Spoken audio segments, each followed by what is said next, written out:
position in 1978 was harsher from the U.S.-Israeli point of view than in 1971, because in the intervening period, Palestinian nationalism had arisen as a major issue in world affairs.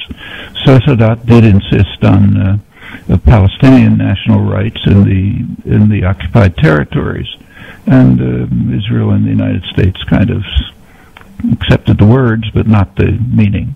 So practices went on, but in ways but under different terminology.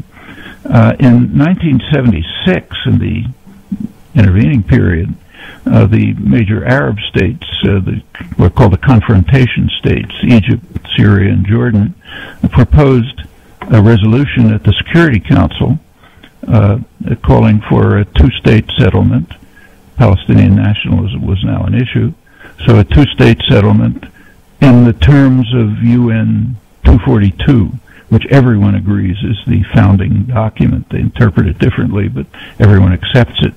It essentially called for Israeli withdrawal to the international border, and in return, it guarantees for the security of and independence of every state in the region, including Israel, secure and recognized boundaries, and so on. Well, all of that wording was included in the Security Council resolution in 1976. Israel refused to attend the session. The United States vetoed the resolution. When the Godfather vetoes a resolution, it's actually a double veto. First of all, the resolution isn't enacted, and secondly, it's vetoed from history. So if you look at scholarship and commentary and so on, except in very remote places, it's gone. That's out of history, as is the fact that the United States vetoed essentially the same resolution in 1980, maybe under Carter. And I won't run through the history, but that's pretty much the record since. For about 35 years, there has been an overwhelming international consensus on pretty much the terms of the 1976 resolution. Two-state settlement on the international borders, guarantees for peace and so on and so forth, everything that could be accepted in a peace agreement. It was also assumed that there could be, remember that the international border is a truce. It was not established as a permanent border. It was a truce, and it's, has curves in it and so on. So there was the official U.S. position during the time when the U.S. was still part of the world up to 1971. The official U.S. position was that there could be minor and mutual modifications in the border. Okay, that remains part of the terms of the international consensus. So two-state settlement on the international border, minor and mutual modifications, various arrangements about other questions, refugees, status of Jerusalem, and so on. Well, through the last 35 years, the United States and Israel have been the one barrier to realizing this resolution, and it's because of the same principle that was established in 1971. Expansion is more important than security. The security issue today is almost entirely transparent. The Arab League accepted a Saudi proposal which reiterates the international consensus and goes on to say that the Arab states should normalize relations with Israel after this agreement. The Organization of Islamic States accepted the same position. That includes Iran. Non-state actors, relevant non-state actors like Hamas, say they sort of tolerate that agreement. Hezbollah said they won't interfere with anything the Palestinians accept. So it's essentially universal. But the U.S. and Israel are not accepting it. Now, there is one exception to this, crucial exception in the record of this entire period, and it's very crucial. It's in January 2001. That's the last month of President Clinton's term in office. He recognized that the Camp David negotiations, which had collapsed, he recognized that in those negotiations, Israel and the United States had presented a position that no Palestinian could possibly accept, Mahmoud Abbas, anybody. So Clinton changed the terms. In December 2000, right near the end of his term, he he presented what he called his parameters, a framework for a resolution. They were vague but more forthcoming, closer to the international consensus. He then gave a speech in which he said that both sides have accepted the parameters and both sides have expressed reservations. Well, the two sides, Israel and Palestine, met in Taba, Egypt, in January 2001 to deal with the reservations.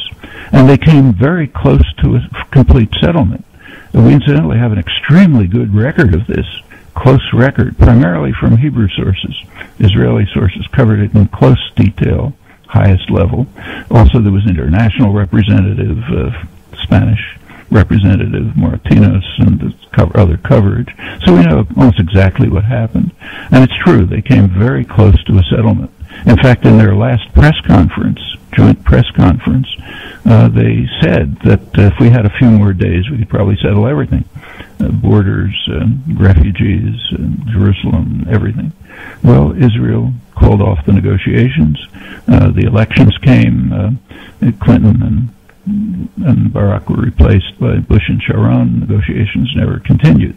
They did continue informally, again at quite a high level, and they led to what's called the Geneva Accord that was presented to the world a couple of years later. Israel rejected it. The United States didn't even mention it. The rest of the world praised it. And it was pretty similar to the Taba Agreement. Well, things have happened since then, but the fundamental situation has not changed very much. That agreement could be implemented. Is there an alternative? Well, there are now what are called proximity talks. And within Western doctrine, proximity talks involve the United States as the neutral arbiter, there to try to bring the two sides together. And then there are these two irrational antagonists, Israel and the Palestinians, and the U.S. is trying to bring them together. That's the way it's universally described in the West, maybe here too, I don't know.